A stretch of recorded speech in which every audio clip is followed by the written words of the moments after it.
పేదవాడిగా ఉన్న నువ్వు ధనవంతుడిగా మారాలంటే ఈ వీడియో చూడు. ధనవంతుడిగా మారాలంటే ఈ 3 పనులు చేయొద్దు. అర్థమవుతుందా? మొదటి ఈఎంఐ జోలికి నువ్వెందుకు వెళ్తున్నావు? ఈఎంఐ జోలికి నువ్వెందుకు వెళ్తున్నావు? ఈఎంఐ జోలికి నువ్వెందుకు వెళ్తున్నావు? ఈఎంఐ జోలికి నువ్వెందుకు వెళ్తున్నావు? ఒక వస్తువును ఈఎంఐలో తీసుకున్నావు. అసలు ఆ వస్తువు నీకు డబ్బు సంపాదించి పెడుతుందా, లేదా ఆ వస్తువుకే నువ్వు డబ్బు సంపాదించి పెడుతున్నావా? ఏంటివయ్యా? థింక్ చేయి. అర్థమవుతుందా? ఒక వస్తువును ఈఎంఐలో కొనే ముందు ఇదొక్కటి ఆలోచించు. ఆ వస్తువు నీకెందుకు అవసరం? నీకు ఆ వస్తువు ఎందుకు అవసరం భయ్యా? చెప్పు, ఆలోచించు.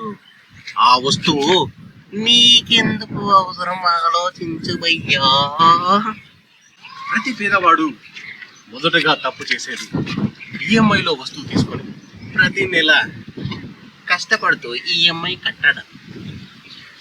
తెలుసా?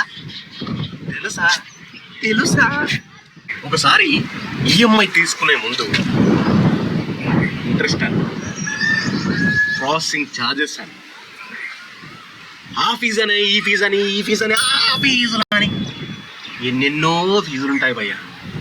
నువ్వేమనుకుంటావు?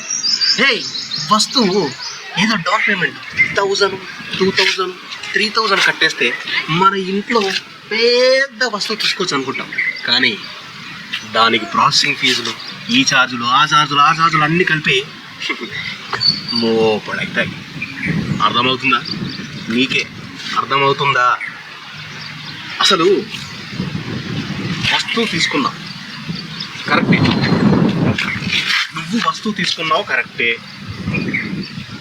ఆ వస్తువుకు నీ జీతం ఎంత? నువ్వు కట్టే ఈఎంఐ ఎంత?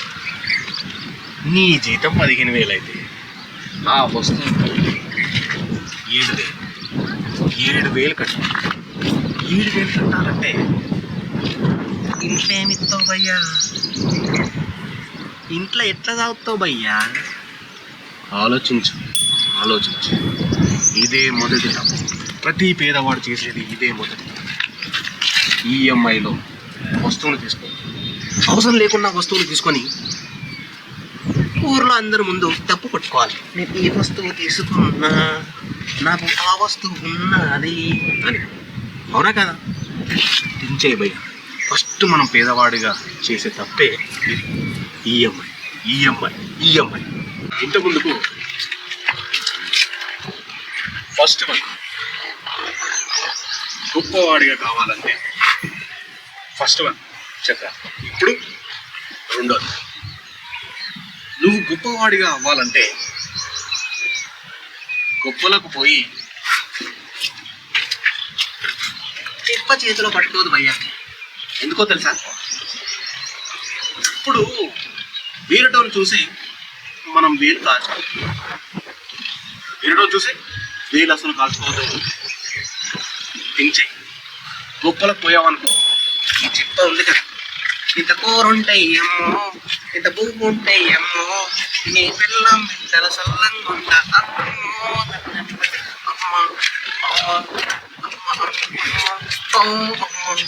అమ్మ.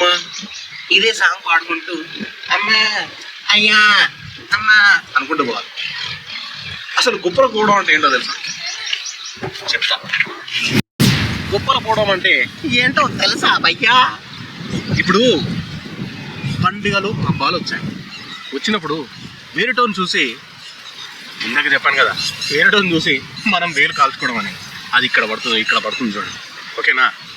ఇప్పుడు పండుగల పబ్బాలు వచ్చినప్పుడు వేరేటోడు 50 మందిని పిలిచే మంచిగా చికెన్, మటన్, మందు గిందు అంతా బాగా చేసాం.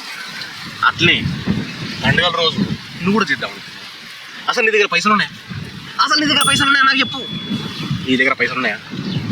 పైసలు లేనప్పుడు అప్పు తెచ్చి మరి 50 మందిని పిలిచి ఎందుకు భయ్యా చెయ్యడం? ఇప్పుడు నీ దగ్గర పైసలు లేవు, 50 మందిని పిలిచినావు, ఇంత పప్పు కూర పెట్టి అన్నం పెట్టుకోయి, లేదంటే మొత్తానికి పిలవకు. పేదవాడిగా చేసే రెండో తప్పు ఇదే. ఇప్పుడు గుప్పలకు పోయి చిప్ప చేతులు పట్టుకోవడం అంటే ఇదే కదా. అరే నీ దగ్గర పైసలు లేవు, నీ దగ్గర పైసలు లేనప్పుడు ఏం చేయాలి? ఇంట్లో మందం ఏదో అదగ్గర మటన్ చికెన్ చేసుకొని అరే పండుగ పబ్బలు మొత్తం కానీ చెయ్యి. నీ దగ్గర పైసలు లేనప్పుడు వేరే దగ్గర పోయి అప్పు తీసుకొచ్చి మరి వేరే వాళ్ళని పిలిచి వాళ్ళని పిలిచి వీళ్ళని పిలిచి మందు గిందు అంతా చేసేసి తర్వాత ఆ అప్పు కట్టుకోనీకి చిప్ప చేతి పట్టుకున్నట్టు అడ్డగోలుగా పనిచేసి అప్పులు చేసుకోవాలి. ఎందుకు భయ్యా? ఎందుకు చెప్పు?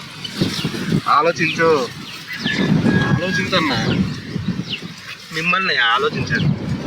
అర్థమవుతుందా? నీ దగ్గర పైసలు లేవనుకో, ఇంట్లో మందం చెయ్యి, ఇంట్లో మందమే చెయ్యి. అర్థమవుతుందా? అప్పు తెచ్చి వాళ్ళకి తాగిపించి లొల్లి పెట్టుకొని తన్ని పెంచుకున్నావు. అర్థమవుతుందా? అరే వేరేటోని గురించి ఆలోచించి నువ్వు అప్పు తెచ్చి ఈ పండుగల పబ్బాలు చేసుడు ఎందుకు? పేదవాడిగా చేసేది రెండో తప్పు ఇదే. చేయకు, ఇంకోసారి చేయకు. మూడో తప్పు ఏంటో తెలుసా? నీ దగ్గర 2 రూపాయలు ఉన్నాయనుకో భయ్యా, అర్థం చేసుకో, నీ దగ్గర 2 రూపాయలు ఉన్నాయనుకో, 1 రూపాయి ఇంట్లో ఖర్చు పెట్టి 2వ రూపాయి వెనుకలేసుకోని ఎందుకంటున్నావు తెలుసా? చాలామంది ఏమనుకుంటారంటే వెనుకలేసుకోరంటే నల్ల డబ్బు అంతా వెనుకలేసుకోమని చెప్పు అని అంటారు. నల్ల డబ్బు కాదు భయ్యా, ఎంతో కొంత సంపాదించి కొద్దిగా దాపెట్టుకో. అది ఎందుకనంటే అత్యవసర పరిస్థితిలో ఆ డబ్బు ఉపయోగపడుతుంది. మన పేదవాడికి ఉన్నప్పుడు ఏం చేస్తామనంటే 2 రూపాయలు ఉన్నాయనుకో, ఆ 2 రూపాయలని ఖర్చు పెట్టేదాకా మనసు ఊరుకోదు భయ్య, అస్సలు ఊరుకోదు. ఖర్చు పెట్టాలి. పైసలు ఉన్నాయా? దొరదా, ఎంత దొరదా, ఒళ్ళంతా దొరదా, మొత్తం దొరదా. పైసలు ఉన్నాయా? వాడిని వీడిని తీసుకుపోవాలి, పక్క రాయిపియాలి, ఏదేదో చేసి పడేయాలి. పైసలన్నీ కొట్టాలి. పైసలు ఉన్న రోజులు నువ్వు రాజావే. ఒక్కసారి నీ దగ్గర పైసలు లేవో, ఎవడెవనికి తాగిపించినావో వాడు నిన్ను ఒక్కసారి కూడా దేకడం అయ్యా. గుర్తుపెట్టు, దేకడం. నువ్వు దేనికి పనికిరాను అంటాడు. నీ దగ్గర పైసలు ఉంటేనే వాల్యూ, నీ దగ్గర నీ దగ్గర 2 రూపాయలు ఉంటే 1 రూపాయి వెనకలేసుకొని ఇంకో రూపాయిలో ఆటను ఇంట్లో పెట్టుకొని ఇంట్లో వాళ్ళకి ఇంకో ఆటన పేదవాళ్ళకు హెల్ప్ చేయి. చదువుకోలేని వాళ్ళు చాలామంది ఉన్నారు మన దేశంలో భయ్యా, అర్థం చేసుకో. చదువుకోలేని వాళ్ళు చాలామంది ఉన్నారు మన దేశంలో. వాళ్ళకు హెల్ప్ చేస్తే నిన్ను ఎప్పటికీ యాద్ చేసుకుంటారు. తిండి లేని వాళ్ళు ఉన్నారు మన దేశంలో చాలామంది రోడ్ల మీద. వాళ్ళకి తిండి పెట్టు, నిన్ను దేవుళ్ళ కొలుసు. కానీ వీడిని పిలిచి బగ్గా తాగిపిచ్చి ఈ పనులైతే చేయండి. అర్థమవుతుందా? వీడియో మీకు చాలా బాగా నచ్చింది అనుకుంటున్నాను. ఒకవేళ నచ్చకపోతే డిస్లైక్ చేయండి. మా మాటలు లేకుండా డిస్లైక్ చేయండి భయ్యా, డిస్లైక్ చేయండి అంతే, ఓకేనా? కానీ నచ్చితే మాత్రం లైక్, షేర్, సబ్స్క్రైబ్ ఇవి అయితే చేయకుండా మానేయకండి, ఓకేనా? Chill bro chill. ఇలాంటి వీడియోల కోసం సబ్స్క్రైబ్ చేసుకోండి భయ్యా. సత్యాలు అనేవి మనిషి బాగుపడడానికి యూజ్ అవుతాయి. ఇలాంటి సత్యాలు వేరే వాళ్ళకి షేర్ చేయడం వల్ల అతను కూడా తెలుసుకో, ఓకేనా భయ్యా? కలుద్దాం నెక్స్ట్ వీడియో.